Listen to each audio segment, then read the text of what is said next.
In a game for the ages, ASU took down BYU and set the Valley ablaze.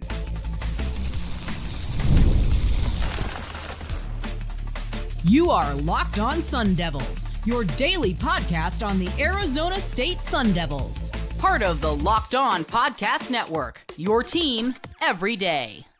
Welcome back to the Locked On Sun Devils podcast, part of the Locked On Podcast Network, your team every day. My name is Richie Bradshaw, and I will be your guide for everything Arizona State Sun Devils. A special shout out to my everydayers who are here every day, and thanks to all of you for making us your first listen of the day. Before we get started, today's episode is brought to you by FanDuel. Start the season with a big return on FanDuel. New customers place a $5 bet. You get started with $150 in bonus bets if that bet wins. Visit FanDuel.com to get started. Ladies and gentlemen, what a game. If you tuned in to the game, or if you went to Mountain America Stadium yesterday to watch ASU take on BYU, you are probably all full of different emotions. And I don't blame you. This game lived up to every bit of the hype that we assigned it. We had talked about ASU versus BYU as one of the biggest games in the last 10 years, last 12 years, last 15 years for Sun Devils football. It was a crucial game. ASU needed to beat BYU in order to continue striving and fighting for a berth into the Big 12 title game, just like we all predicted at the start of the year. You know, the team that was supposed to finish 16th in the media poll, which I voted on, I did not have ASU 16th, just so you know. And yet, here they are, 2 wins away from finishing first in the Big 12. Absolutely insane. And there's a lot to talk about right now in this game. And that's where we're going to start is towards the end of the show, we're going to talk about how the future is all yours. Before that, was this game a little too close? But before we get that far, let's talk about the vibes. Oh my goodness. So we'll start with this. Take a look at week 1 against Wyoming. It was a decent crowd. The student section had broken the single game attendance record. Pretty sweet, not going to lie. The rest of the stadium was meh. They end up winning that game pretty good against who do they play? Who did they play? Wyoming. Goodness gracious. Against Wyoming, looked good. And unfortunately, in typical ASU student section fashion, after halftime, they all went to Mill Avenue, we can presume. It stunk. Next week against Mississippi State, the student section didn't quite break the record. They were really close to matching their single game attendance. Same thing. Second half, they went to Mill Avenue. Decent showing. Come back from a 2-game road trip, and they host Kansas, and it is your first sellout of the year. Not a true sellout. They recorded it as a sellout. Following week against Utah, looked pretty good as well. Again, not a total sellout, but it was a pretty good crowd. They go on the road for about a month. They return and host UCF. Pretty good crowd. Not too bad. It was really good attendance, just not sold out. And then we had yesterday. And yesterday was the definition of a true sellout. There was not a lot of space anywhere. It was so crazy. Even in the post-game press conference area where we talked to Kenny Dillingham and some of the other players, there was not an inch of space between us. Normally, I can at least move my elbows around. Dude, I'm sitting there and I'm scrunched up. I'm like, I thought it was crazy on the field. It's even crazier in the press conference room. Yeah, the stadium was crazy and it was loud. Look, there is a huge population for the Church of Latter-day Saints down here in Phoenix. There's a ton of Mormons that live in the area. It was always going to be a really good BYU show out for the locals, but that team travels really well too. And you saw that. There was a lot of blue in that crowd. Some of it's not even ASU's fault. Like it was just bound to happen. This is a hot spot for BYU fans, and it's not that far of a drive from Provo to here. It's a pretty easy flight, too. This was a true sellout that had both teams. And I will tell you, it was loud on the field, no matter whose offense was out there. Even for the home team, the Sun Devils had a lot of noise going on because those BYU fans were there and they were loud and they were having fun. But this was a true sellout. And I will tell you, the experience really hit you when you got onto the field itself. I made sure to get onto the actual field earlier in the fourth quarter. Normally, I try to go with about 4 minutes of game time left. I went down with about 12 minutes of game time left. It was one of those games where I knew I wanted to be down as soon as possible. And by golly, it was loud. Holy cow, it was loud. The stadium has gotten loud this year, and it's been awesome to hear the fans coming together and activating the Valley, if you will, and getting loud and supporting this team. And this was loud, especially when you consider there was a lot of away fans in the crowd. For what ASU had, whether that was 60% or 70% of the total seats there, it was loud. For the Javen Robinson interception, which, holy cow, he dialed in his inner Tamarius Randall, didn't he? It was a bummer he didn't house that thing, but on the field, when that pick happened, I don't know if I've used this word yet. Loud is the way I would describe it. It was very loud. It shocked me, like kind of like a jump of like, oh wow, that's a lot of noise, and in the best way possible. I got goosebumps sitting there on the sideline and decked out in my Locked On gear, where I have to be a professional. I'm doing the surrender cobra, but not in the bad way, in the oh my god, I can't believe that just happened way. It was hyped. I was hyped in the press box. I was hyped on the field. And it's because not just of the way the game was played, but because of the energy that the fans brought to the field. So props to you. We would not be doing justice to all of this without mentioning the early field storming. What a sequence. That is something that we're going to remember in ASU history forever. That is something that BYU fans will remember for a long time. And that is something that will probably go down in the annals of college football history. They stormed the field with 1 second left. And first of all, before we start pointing fingers, I don't know who is at fault the most. I will tell you, when you see the fans, the students lining up, getting ready to storm the field, the absolute last thing you should do is prematurely end the game. Sam Levitt throws that thing out of bounds. We are all under the assumption that the game is over. There's still that chance that there is a second left, and that's what ended up happening. They had to go back and review it. But they announced the game was over, and then all hell breaks loose. Well, they announced there's a second left, and I couldn't tell you how long it took everyone to get off the field. Sitting there, getting bullied, by the way. This was not a fun form field storming. There we go. Utah was fun. I didn't get run over. This was not fun. I got shoved around. People were stepping on my dress shoes. I was like, come on, y'all. Still a good time. Still a lot of fun. Still love storming the field. I think that that's just one of the coolest things in college sports. But yeah, it took a minute. Being on the field, it felt like an hour. I imagine it was probably around 20 minutes or so. In real time, I have no idea.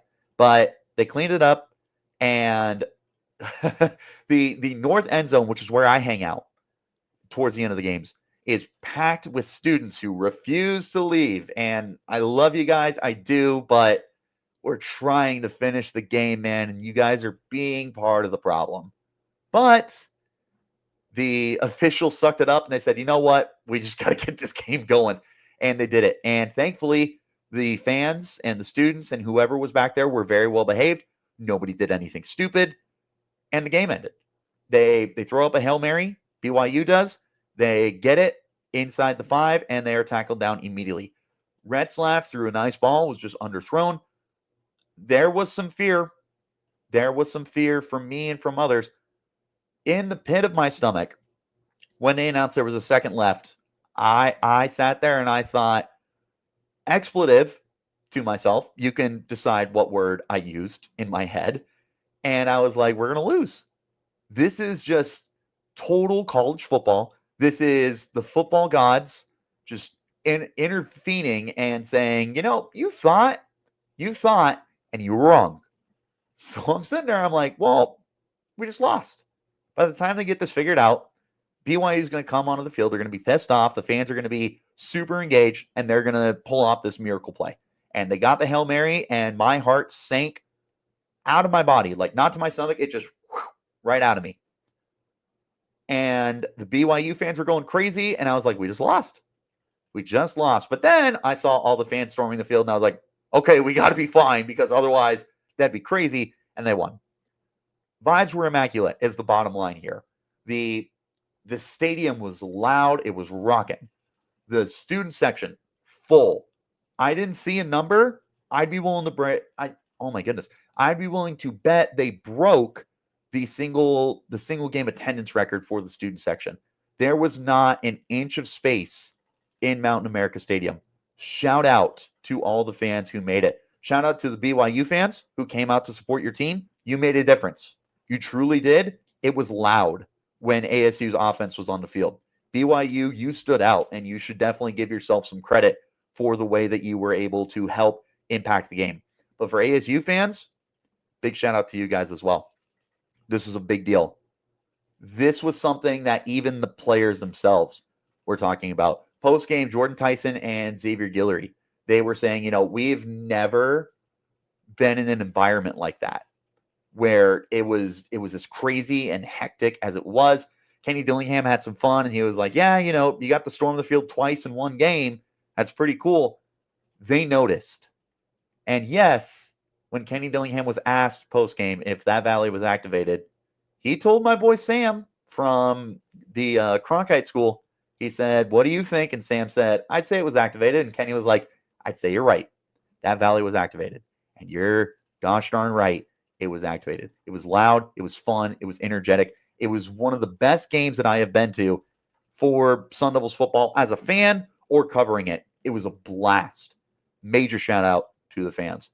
However, this game got a little too close for comfort. And I don't know about you, but there's some glaring holes that need to be addressed. We're going to talk about that coming up next. This is a Locked On Sun Devils podcast, part of the Locked On Podcast Network, your team every day. Let me tell you about our friends over at FanDuel, America's #1 sportsbook. Right now, bet $5 if you're a new customer. And guess what? That $5 bet wins, you get $150 in bonus bets. By the way, that $5 bet can be on anything. Doesn't have to be something specific. You can do a money line. You can do a spread. You can do a player prop if you're into NFL betting. Whatever you see. Bet it. You're confident. $5. It wins. $150 in bonus bets. Here's the other really cool thing about FanDuel is they have everything you need all in one place for you to make those live bets. If you see something and you're like, I think that this player might be able to do this kind of stat, well, you can open the game in the app. You can see a play-by-play. You can see the latest stats and so much more, where you're placing your bets, and you have the confidence to place that bet on whatever it is that way. So just go to FanDuel.com and get started. Join today. You'll get started with $150 in bonus bets if your first bet of $5 wins. And again, that can be on anything. That's FanDuel.com. Never waste a hunch. Make every moment more with FanDuel, an official sportsbook partner of the NFL and the #1 sportsbook in America. Thank you guys, as always, for tuning in to make us your first listen of the day. Shout out my everydayers who are here every day. Let's go ahead and get back into our conversation now about, was this game a little too close for comfort? My short answer is yes, with a question mark. Here's my thinking.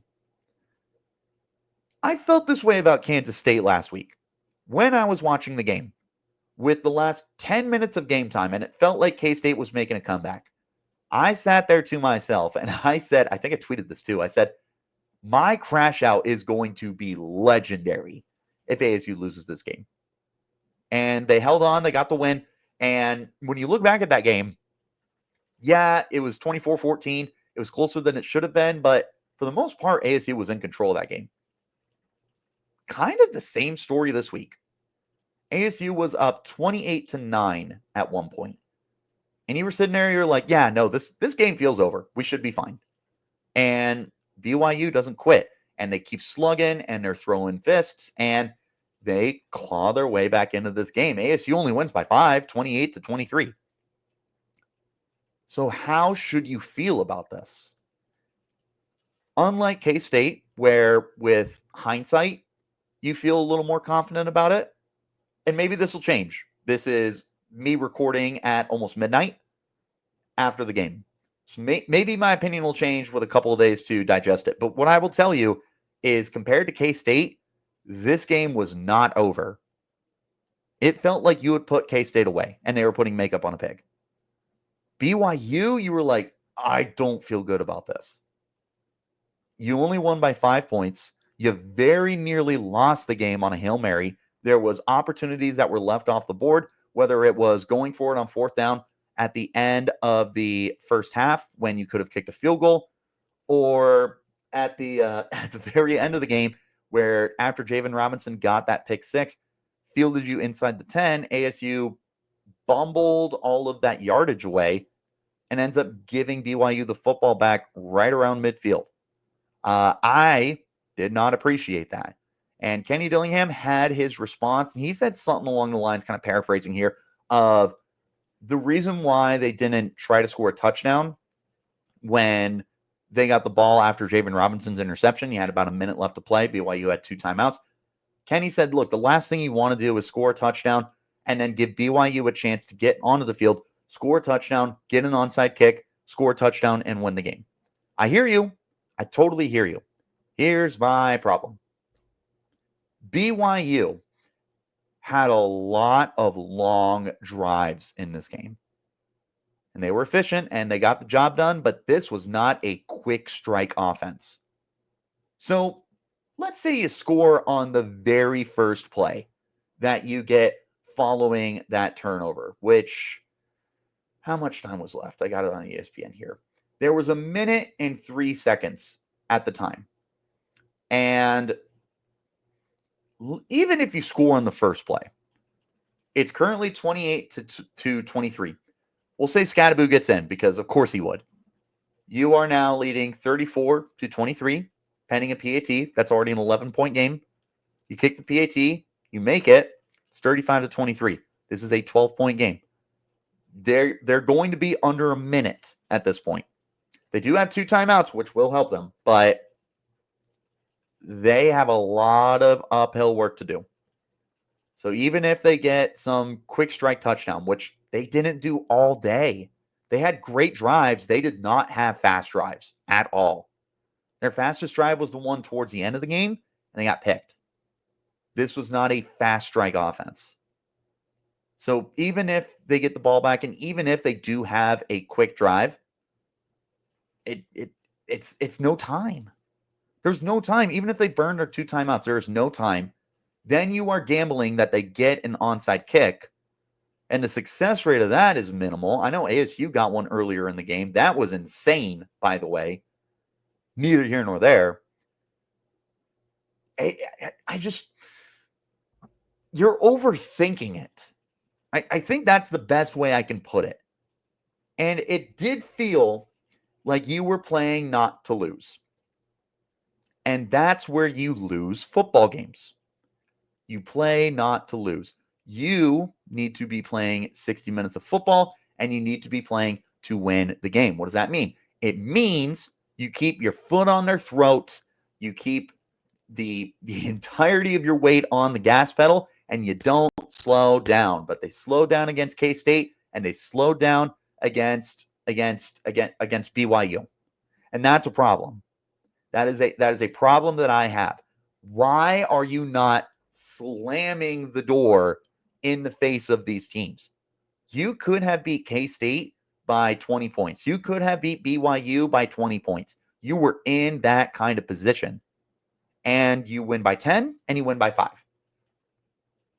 My other issue is it feels like it's the same problems that we have seen over the last 3 weeks, going back to UCF as well. ASU's got this zone defense going on. Their pass rush is fine. They're creating pressure. They're not getting sacks. And that's leading to these quarterbacks, whether it's Avery Johnson or Dylan Risk or Jake oh my God, I'm going to butcher his name, even though I literally have been talking about him this entire time. Jake Retzlaff, final answer. And they just pick you apart. They just dink and dunk underneath. Retzlaff had a very good day passing across the middle of the field, and it didn't feel like there were any big adjustments made. And I have a problem with that.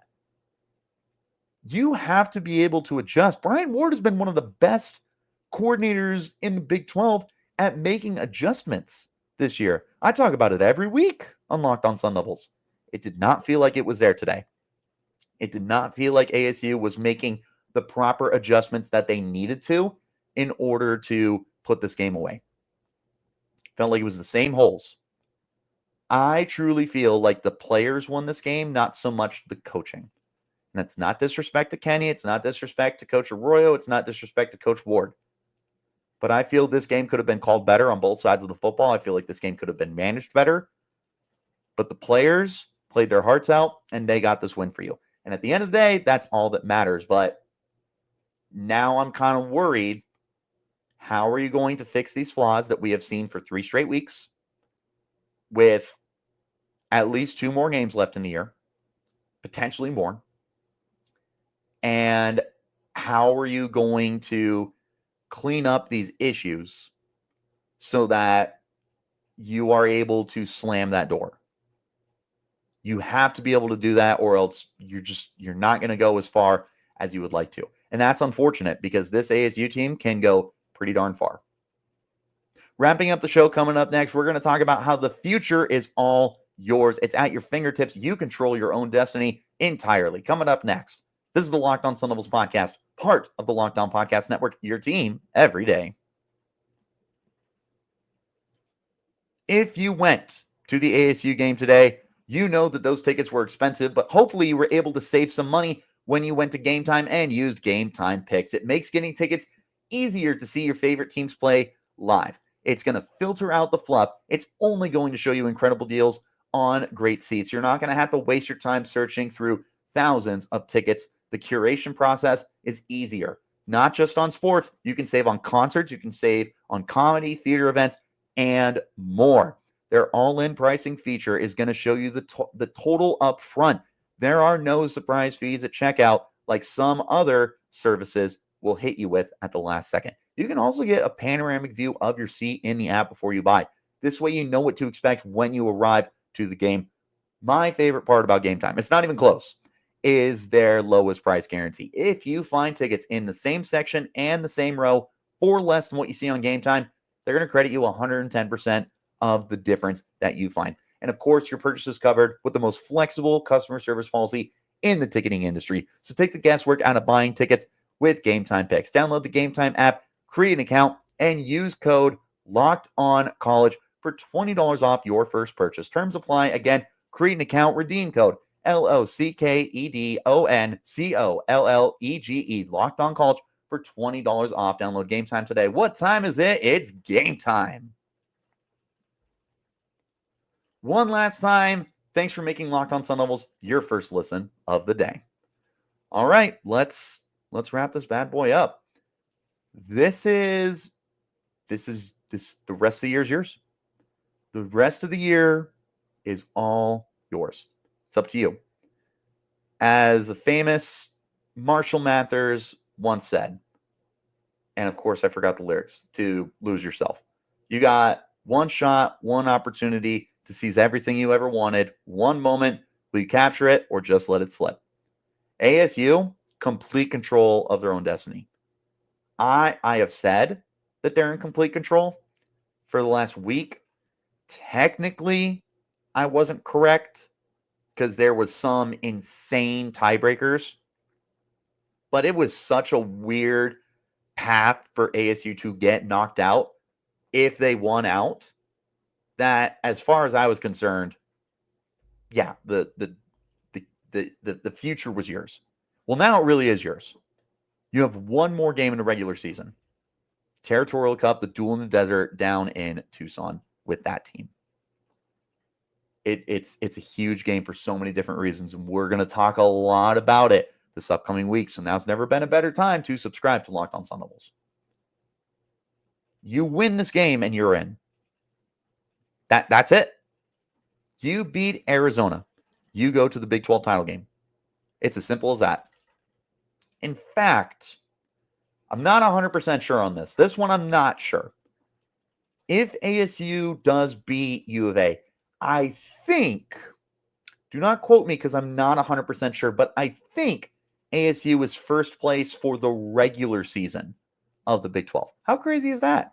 Like we said at the top of the show, you're picked to finish 16th out of 16. You might finish first and go to the title game. Man, isn't that funny how that works? Craziness. But you control your own path. Because here's the thing. Even if there's a four-way tie between the teams that are competing, so you've got ASU, you've got Iowa State, you've got BYU, and you've got Colorado. Colorado lost today, BYU lost today, Iowa State got a close win. If everyone wins out the final game of the year, all four of those programs will finish the year 7-2 in Big 12 conference play, which would send Iowa State and Arizona State to Arlington for the Big 12 title game. You win and you're in. That's it. All you got to do is beat U of A. And if there's some crazy tiebreaker, somehow, some way, you can tell me, and I will appreciate you doing the homework, but I'm just going to tell you you win and you're in. There's no other way around it. If ASU loses to U of A, you're out. Plain and simple. Speaking of which, do not look right past them. Do not overlook U of A. They're not a good football team. We can call it as we see it. They are not a good football team. They have Tedero and McMillan, and they got a couple other guys that are going to the NFL, and that's it. Noah Fafita has been a bad quarterback this year. Their coaching with Brett Brennan has been bad, and they have been exposed all over the place on defense, on offense, and otherwise. They just got dropped by TCU. They are no longer bowl eligible. They are 4-7 with one game left. They have nothing to play for. So, the same way I would expect ASU to approach this. If you got nothing to play for, then let's ruin your rival season. So Arizona, they're going to come out and they're going to play their best football this season. Maybe. I still don't like you to win. And when we get later in the week to the bold predictions, you will see that I do not like you to win this game. Neither here nor there. This is a huge territorial cup. There's a lot of other reasons too, but for the sole reason of your journey to the Big 12 title game, right? This is it. You got to win this game. You can't worry about Colorado or Iowa State or BYU. You can't worry about, how are we going to match up with Shadur Sanders and Travis Hunter? How are we going to do with a rematch against BYU? How are we going to deal with a really good passing attack and a really good passing defense that the Cyclones have? Don't worry about it. You got time to process that. What you need to worry about is the team in front of you. You need to worry about Tedero and McMillan, who tore you to shreds last year in front of your home crowd. That's what you need to worry about right now. The good news is this rivalry is so deep in hatred. I have no doubt that they're dialed into this game. What do fans around the Valley say? There's 2 seasons for ASU football. There's the first 11 games, and then there's a Duel in the Desert. ASU went 9-2 in the first 11 games. Here comes the second season. How are you going to play against Arizona. This is a huge game. It's a big time statement game. But more than anything, you just got to prepare, man. That's the way that you approach this year's Territorial Cup. You need to understand the entirety of your season is on the line right now. Do you want to potentially go to the playoff, or do you want to play in the Alamo Bowl? And don't get me wrong, I would love to play in the Alamo Bowl if we don't go to the playoff. Give me one of the better bowl games, and you'll get one of them. But it starts with this game. This game will be the difference between going to the first ever college football 12 seed playoff or having a good, not great bowl game. Because all the great bowl games are now involved with the playoff. The rest of the bowl games are good to super forgettable. And ASU will have a good one, but I would much rather go to the playoff. Are you competing for a national title? Probably not. Who knows? Maybe you get hot. It's about getting hot at the right time. ASU's playing pretty hot. But it doesn't matter. Right now, your goal should be to get as far as you can. And to get to that next step, you need to beat U of A. So you need to be prepared for U of A. And then, after that, you worry about who's next. There are 3 possible teams to play in the Big 12 championship game. Iowa State, BYU, Colorado. You know who your chances are to play. Forget about it until next Sunday. Provided you beat U of A, which I stand on business, you will. As long as you beat them, then you can start focusing on everything else. You guys can also help me get to Arlington because I have no idea how I'm going to get there, but I'm certainly going to do everything that I can to get there if ASU is able to advance to the Big 12 title game. But what do you guys think of this game? Did you walk away super confident? Did you walk away with a lot of questions? Were you at the game? How were the vibes? Let me know in the comments. You can always hit me up on Twitter as well at RichieBrads36 and the podcast at LO_Sun Devils. Wherever you're getting your shows, though, hit like, subscribe, and turn on notifications.